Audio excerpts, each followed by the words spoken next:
In the latest edition of Love is Blind After the Altar, we had the assassination of Sal, the redemption of Mallory, Shaina and Shayne still being sus, and we still don't know why the two successful couples got divorced.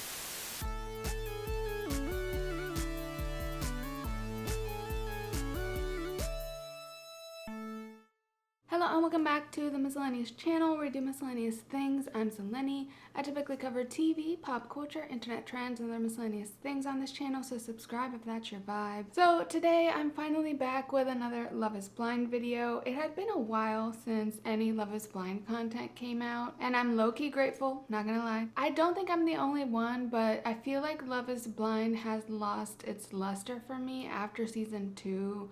How it felt so overproduced and fake, and like everyone was just there for clout, and all the relationships seemed a lot more rocky than what we saw in season 1. And I thought there would be a possibility for the season to redeem itself in an After the Altar special, but I didn't have high hopes.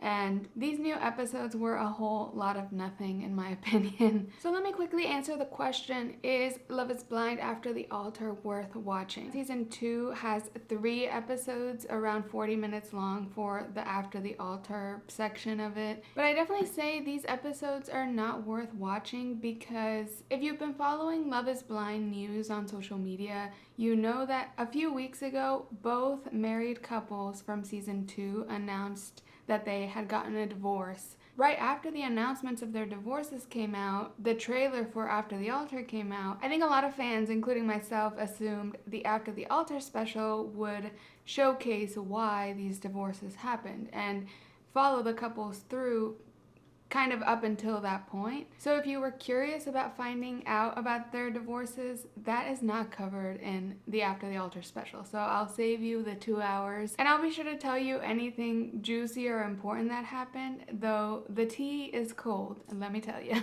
Let me give you all an overview recap of what happens in these 3 episodes. These episodes follow all of the couples and cast of season 2 1 year after the weddings. Last season we had like a cocktail party where they all reunited, and that's where a lot of the drama happened. In this season, they plan a trip to New Buffalo, Michigan, a place I'd never heard of. It looked very cold and snowy, and that's where most of the cast reunites. For any fans of Shake, obviously nobody.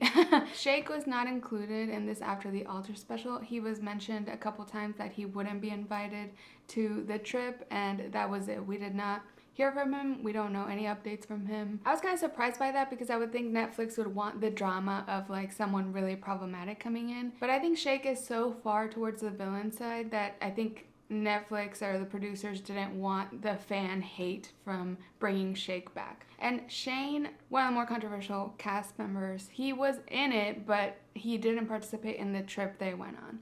So we don't see him as much. Also within the trip they did to New Buffalo, they had this big 80s party that was also Natalie's 30th birthday, but like as a surprise. It was kind of confusing, but Nick and Danielle were planning this 80s theme party, which was very over the top decorated and clearly created by, you know, TV producers because it was just very committed to the 80s theme. All in all, these episodes felt very overproduced, much like the entirety of season 2. I even noticed this one clip in episode 2, I think it's episode 13 in the whole season. It's a clip of Deepti looking, like kind of like to look at drama, but it's clear that this clip is played backwards. I just think it's so blatantly obvious.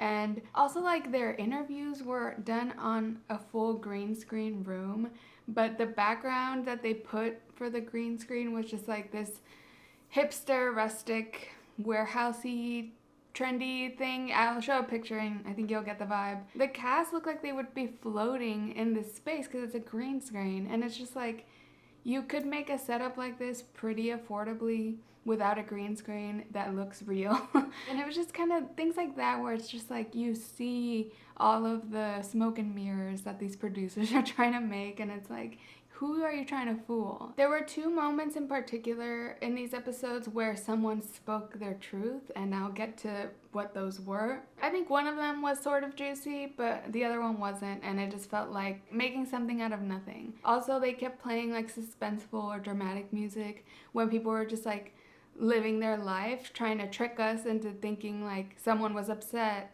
but they're just eating cereal or something. The producers had nothing to go off because this casting of season 2 was such a mess, and now the producers have to stick with them. But I just did not like the overall fake vibe. It makes me not excited for season 3, which is coming in October. Of course, I'll give Love is Blind yet another chance. I'll discuss it with y'all as usual, but it just feels like I'm so dreading having to watch all the episodes of season 3. I just hope season 3 can capture a little more of the magic of season 1, but it's unlikely. There's nothing like a season 1 of a reality show. Let me recap the cast. Let's talk about each person individually and get into more details. Let me start with Deepti and Kyle, who are the first couple we see. This couple is so not even worth our time discussing. I feel like they are such a PR stunt. I can't take anything they say seriously. I remember back when season 2 was airing, I saw a Reddit thread, and it was a long time ago, so I'm not sure if I'll be able to find the exact one, but I've seen several accounts that say that Kyle, they've known him in real life, and he was very obsessed with getting on TV and getting famous. Like, that was his big goal in life. And so now every time I see Kyle, I think huge cloud chaser. Of course, it's just strangers on Reddit. I don't know these people in real life, but it kind of checks out with everything I've seen Kyle do. Deepti and Kyle, if you don't remember, at the season 2 reunion, they kind of flirted, and people were kind of excited that Kyle was into Deepti and he was upset with Shayne for how he treated her and stuff, and saying she deserved so much. And my hunch, knowing the clout chaser background, allegedly, is that Kyle saw an opportunity to piggyback off of Deepti's favor with the audience. Like, after season 2, Deepti was one of the most beloved cast members. Anyone that watched season 2 felt for Deepti, felt like she was totally disrespected by Shayne on every level. So Deepti came out on top, and I think Kyle saw that opportunity to gain a little clout from her popularity and started a flirtatious relationship. From the looks of After the Altar, Deepti was also down for this. Maybe she also saw the potential in being a successful couple. You see a couple like Lauren and Cameron from season 1 and see how much bank they're probably making on all this couple content on their social medias, and Deepti probably thought, well, maybe I can capitalize a little from having a relationship with Kyle. Sorry, I'm approaching this very cynically. If you're someone that like takes these reality shows at face value, you probably won't agree with a lot of what I say, but I try to see through a lot of the production and the PR stunts. And Kyle and Deepti just felt like one big PR stunt. To me, like, the giveaway is that they keep saying the same things over and over in their talking heads. When they talk to the other cast members about it, they just talk about how, oh, they're such great friends. They're like, we're best friends. But if we start dating, we might lose our great friendship. And there's definitely feelings there, but I don't know, I like where things are. And they just kept saying these lines over and over and over. It almost felt like they had agreed upon what lines to say too, because at the beginning Kyle tells the boys, oh, Deepti is the best human being I've ever known. And then Deepti later tells the girls, Kyle is just the best human ever. And it's just like, you're using even the same language. It literally feels like they have outlined what they want to portray as this fake ass relationship. They also keep mentioning that they have all this sexual tension, but every time they're together, we don't see any sexual tension. We don't see any chemistry between them. So it's like, you're not gonna fool us saying we have sexual tension. Oh, Kyle gets me hot and bothered, when it's like, you don't see any of that physical chemistry. Two people that actually like each other would not be dancing around the subject. Also, when Kyle tells the boys, there's so much sexual tension, but I respect her too much. Anytime you hear a straight man say, I respect her too much to have sex, something is up. And it is not that he likes the girl, because I don't think ever in history has a man said, I'm not having sex with this woman because I respect her too much, and meant that exact thing. Like, give me one example. There's one point where Kyle is doing one of his talking head interviews, and he's like, there's pressure from everyone for us to get together, and it's almost like we have a front of a relationship instead of a real relationship. And I'm just like, did you just admit this is all a stunt? Because that's what you just said. We have a front of a relationship. He said it. It's right there. And for Deepti, I was sad to only get this from her. Like, she was so beloved in the season and people invested a lot in her, and it was annoying that her entire storyline and after the altar revolved around Kyle and like fake thirsting after him. At least I want to hear more about Deepti as a person, like her personal journeys. I think a lot of people connected with her and she was relatable, so I was annoyed that Deepti's storyline was just all about Kyle. That's enough about Kyle and Deepti. I talked more than I even wanted to about them because you cannot convince me they are not a PR stunt, and that is that. Next, I want to talk about Shayne, who was in these episodes more minimally, but he definitely showed up. At the beginning, we see him get his hair cut by Shaina. We see him and Shaina interact the most in this after the altar thing because they had a flirtatious relationship in the season. It caused problems with Natalie for Shayne, and they still seem to have a great relationship. Shayne says that him and Natalie have been on and off together this whole year, but that Natalie finally put her foot down and sent him a text that the door is closed. But he keeps saying the door will never be closed for us. We do see him talk to the boys, Jarrette and Kyle, and he mentions that he moved away from Chicago. He seems to be living somewhere more rural, and he does not want to date. He says that multiple times. We don't see Shayne much after that, and we only catch up with him towards the very end of the 3 episodes when he sees Shaina again, and Shaina tells him that Natalie has been telling everybody that Natalie went through Shayne's phone and found some flirtatious DMs between him and Shaina, and that was the last straw that made her cut things off with him. At the end of this, Shaina and Shayne both say that these DMs were not flirtatious, that they have some banter, but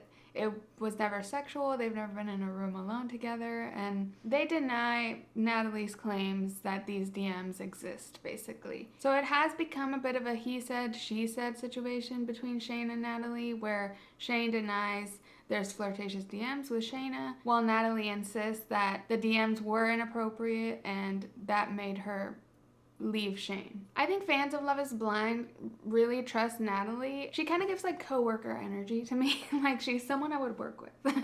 From what I've seen of the subreddit, it seems like most people believe Natalie's side of things. And it makes sense because Shayne is still joking about crop tops with Shaina. Their jokey banter does seem like it could get inappropriate quickly, but it's hard to know without getting the exact receipts. However, audiences don't like Shayne and Shaina, so even though they corroborate each other's story, audiences are not buying it. Shayne concludes the final episode saying he's going to go to Panama and still not focus on dating. Next, let's talk about Shaina. We've already covered her a bit, but Shaina was actually very involved in this reunion, or more than I would expect, with her being the female villain of the season. Not as villainous as Shayne, of course. It's kind of hard to get to that level, but Shaina was very hated by the fans after season 2, and after the altar, I think the fan perception of her hasn't changed much. Now she updates us that she has this incredible Christian boyfriend who's Greek. His name is Christos. They have a double date dinner with Nick and Danielle, and we get to know Christos a bit. They're very like lovey-dovey, but also every new person in these episodes felt like a paid actor, including Christos. Anyway, Christos is kind of telling Nick and Danielle that he's ready to get serious with Shaina. He's very in love. They even mentioned something about an ultimatum, and I was thinking like, is Christos trying to hint at Netflix that they need to go on the ultimatum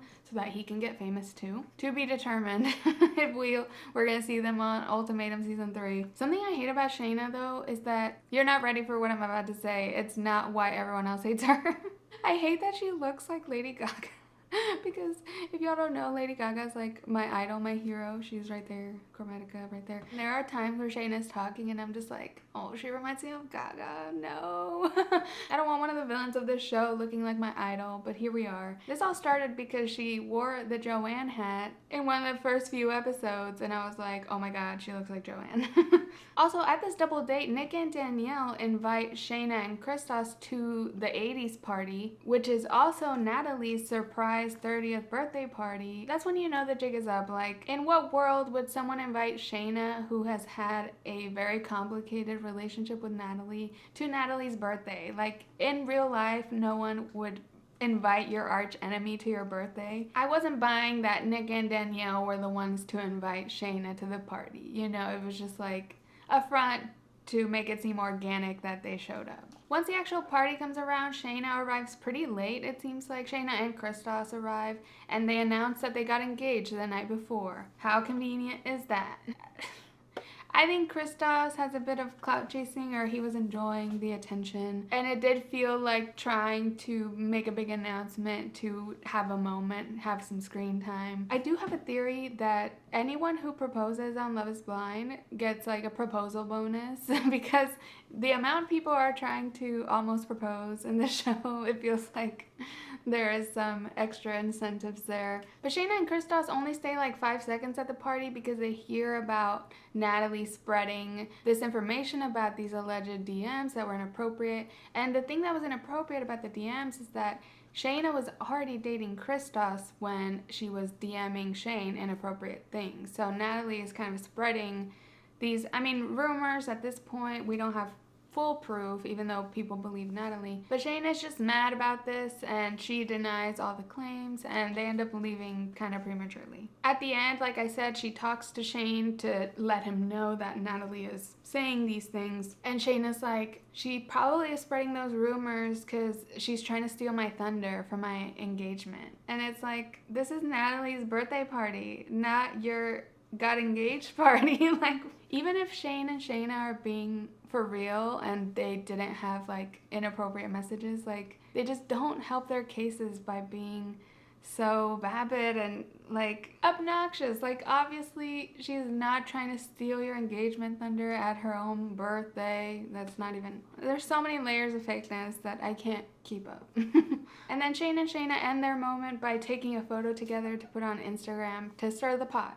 So again, not helping their case. They're showing that they like to stir the pot and make drama. Next, let's talk about our married couples, starting with Nick and Danielle. Nick and Danielle seemed really good these whole 3 episodes. I was really surprised seeing this because I would have expected to see more issues with their relationship, given that they ended up in divorce, unfortunately for them. The editors on this After the Altar were shady because they played a clip of Danielle saying, oh, the great thing about marriage is that we can plan things a year in advance, 2 years in advance, and you know that person will be there. And it just felt like the editors, y'all are some shady bitches. Because obviously less than a year after that, they were no longer together. So it's sad.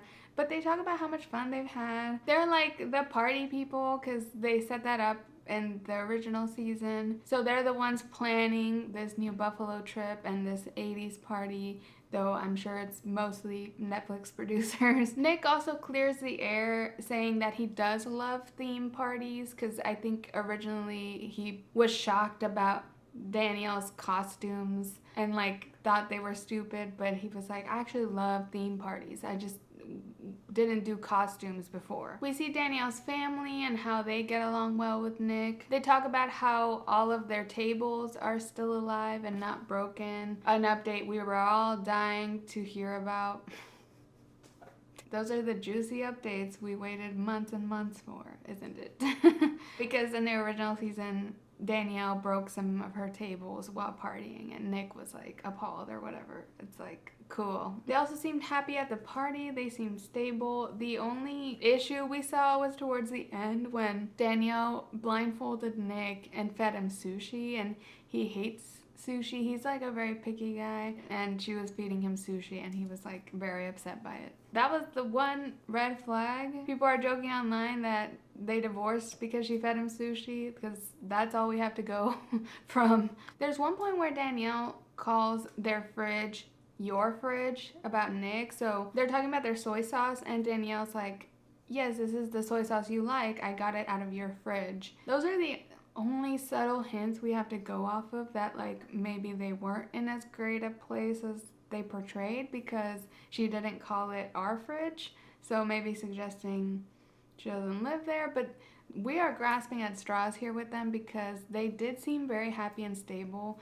even compared to how they were pre-marriage, because they did have a lot of issues back then. We did not see those issues pop up in the After the Altar, which is what I expected given the news of their divorce. But I can only assume that some of those issues from the original season before they got married came up and continue to be challenging. So on to the other married couple, and that is Iyanna and Jarrette. So Iyanna and Jarrette continue to have a lot of the challenges they had in the original season, so their challenges were more obvious. Although we don't see them get to the point of divorce, we see a lot of underlying issues with them. They still have like a really sweet dynamic to them. Like, I bet Iyanna and Jarrette are really fun for the producers because they kind of bring a genuineness to their conversations and interactions that feel real, and they feel like two people that do get along and are compatible in some ways, but they also joke around a lot, and under the jokes you see what the actual issues are. Also, apparently this marriage is Jarrette's first time living with a significant other, which is probably why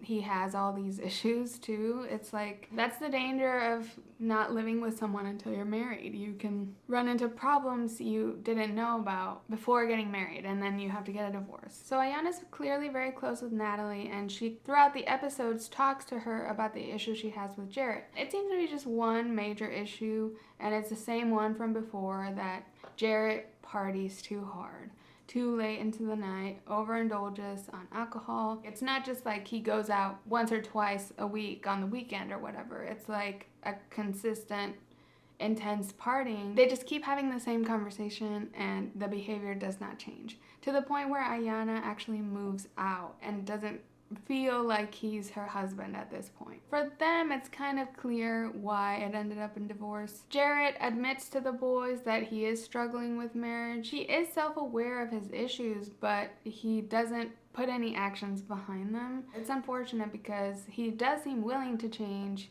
He wants to be responsible. He kind of seems to want to play the role of husband, but then ends up not doing it every time. At the party, they have one of these one-on-one conversations, Iyanna and Jarrette do, and they talk about the issues again, and she's like, you gotta do it for real this time or I won't move back in. And Jarrette says that he's gonna cut down on drinking alcohol and also cut down on all these jobs he does, because he has like a regular job, then a security guard job, then a bartending job.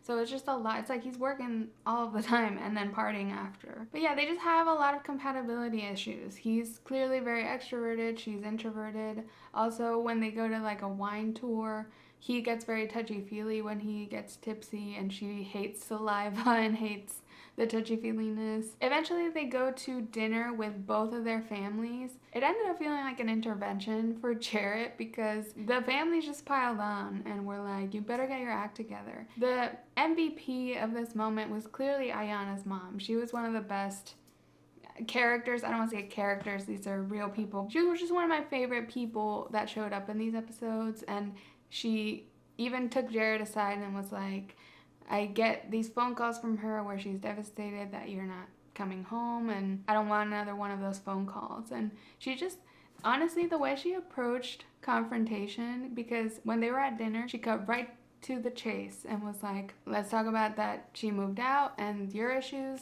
And I just like really admire her method of confrontation, because confrontation is something I avoid a lot, and I think a lot of people do. It was just wild to see someone like expertly navigate confrontation in a way that felt like respectful and level-headed, but still direct and to the point and like focused on the matter. I don't know, I just really admired the method of confrontation. I rarely see it done well, because people, you know, get very passionate and emotional in those moments, and she was just so good at that. I was like, whoa, this lady needs like her own talk show or something. And Jarrette again says he'll change, and at the end it ends with Iyanna moving back in and Jarrette saying he's gonna change. That was the last scene we saw of these episodes, and then right after that we saw the end card that said that both marriages got divorced.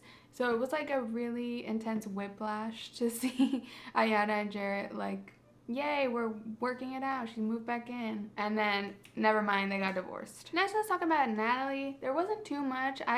wish we had seen more of Natalie that didn't revolve around Shayne and the DMs, because that felt like the entirety of Natalie's storyline. It would have been nice to even hear from her, like, about turning 30 or something, you know, because it was supposedly her birthday party, but everyone kind of ignored the fact that it was her birthday party. I'm sure she had a real birthday party, probably with her real friends and family, but I would have liked to hear more from her because she's another one of those cast members that felt relatable from the beginning. All of her storyline revolved around speaking her truth about seeing these DMs between Shayne and Shaina, that they were inappropriate, and she first told all the girls about it and then mentioned it again at the 80s party. She is just at a point where she has closed the door on Shayne. I wish we had heard more of like her own personal life updates. Other people got a lot of life updates, like Shaina and Sal got, you know, their new relationship shown, or even Mallory, she got a lot of screen time about her own growth. Speaking of Mallory, let's talk about her. Mallory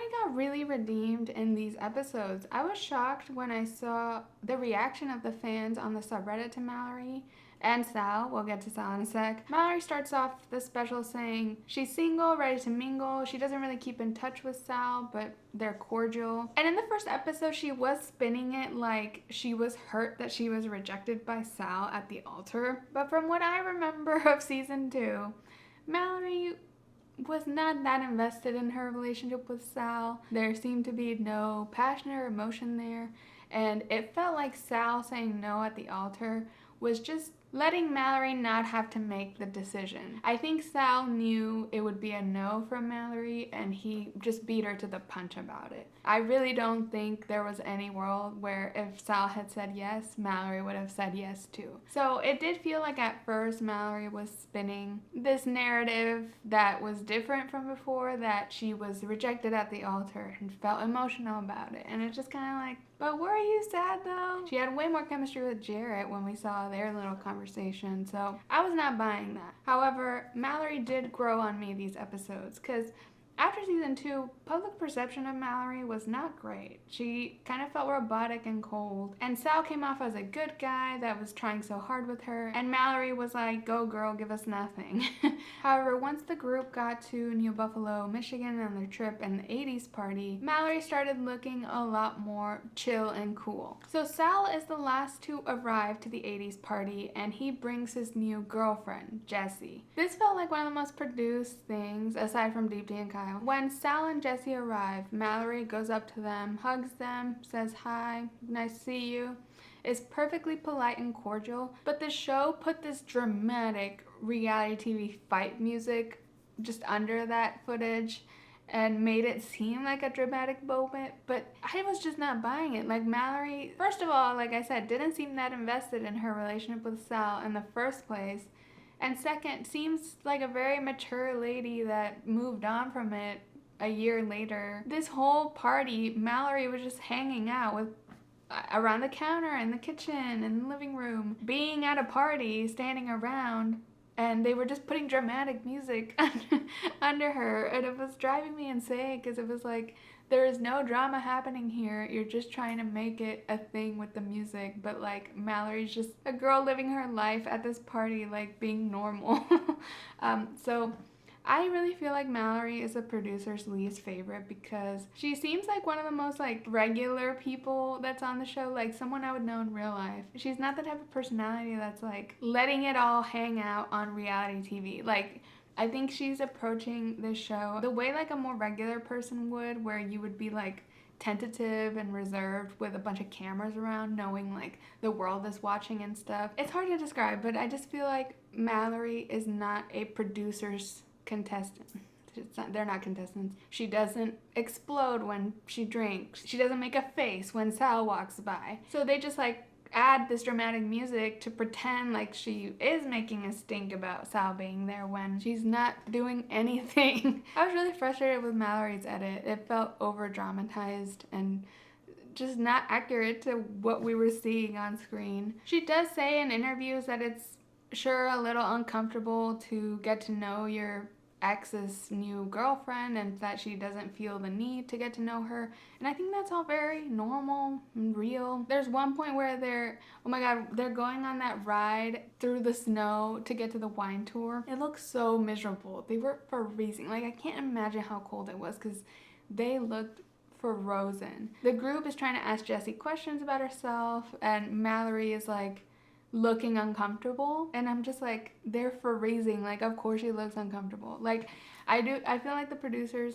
they give them a bunch of alcohol, they put them in the cold, they will orchestrate any situation to make them cranky, because cranky people are more likely to snap and make drama. Like, I am 99% sure of this. Also, when Jessi pulls Mallory aside, which I'm going to get to that in a sec, Mallory reacts to Jessi, who is being kind of crazy to her, very rationally. Like, Mallory's just like, you're weird, kind of, but like not saying that, just like, haha, cool, whatever. Jessi is acting out of line, and Mallory takes it like a champ, because I don't think she cares that much about Sal, and like, she doesn't have this attachment to the relationship that I think would make it this emotional thing. She's just like taking it at face value as like, this girl's kind of crazy, this is weird and awkward, let me go away. And at the end, in her interviews, Mallory admits that she is self-aware that she needs to open up more, and that it takes her a lot of time to trust somebody, and again, that all feels very normal. It feels like not a great casting choice for a reality TV show, which I'm sure the producers are kicking themselves over,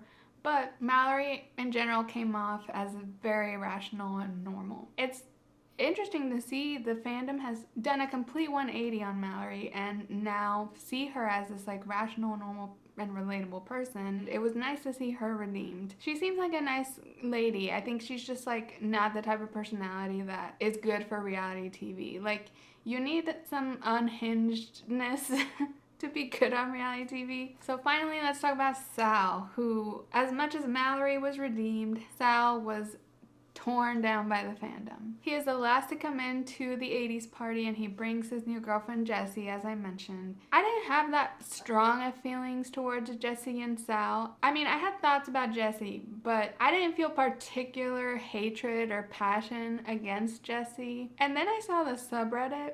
I have never seen such a unified front on somebody. People hate Jessi. She is public enemy number 1 of the Love is Blind fandom, and Sal is public enemy number 2 because sexism, the girl is always gonna get more hate than the guy. I just don't feel that strongly about anything about this show, so I didn't anticipate like the fierce hatred people have. And it's unfortunate for her. I mean, these are characters on a reality TV show, that's why I don't take it so serious, but you know, people online get heated and passionate, and I'm sure she's gotten a lot of hate since this aired. There's one point where they're playing games and she's like punching Sal, and my friend I was watching this with was like, this reminds me of on Friends when Joey has the girlfriend that keeps punching him, and it was so true. And I saw someone else on the subreddit say that. She also kind of reminded me of Bonnie from Friends, if you remember. She was the one that Ross brought to like that beach house trip after he broke up with Rachel, and it felt like they were trying to make Mallory the Rachel of the situation. And yeah, because Bonnie in that episode, she's just like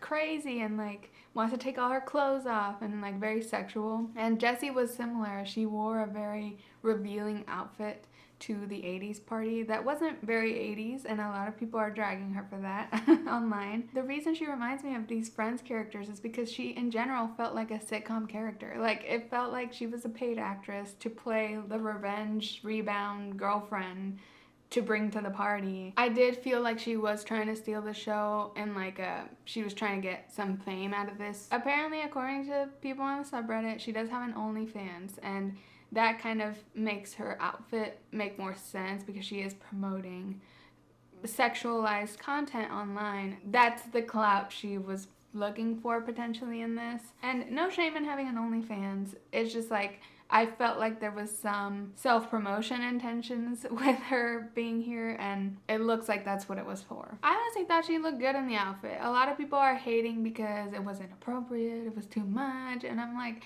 I don't mind a too much outfit. Like, I'm kind of here for too much in that sense. Like, I see why y'all hate her. I'm just like, I can't care that much to hate her at that level, but she is hated enough. I don't think I need to add hate onto that. So Sal throughout the party and the trip is focusing more on Jessi and avoiding Mallory, but he says he knows he needs to talk to Mallory at some point. And he does take her aside and is like, are we good? Are we good? And she's like, yeah, we're fine, whatever. And then we get the part where Jessi pulls Mallory aside. This conversation, I think, is what made her public enemy #1 for the fandom.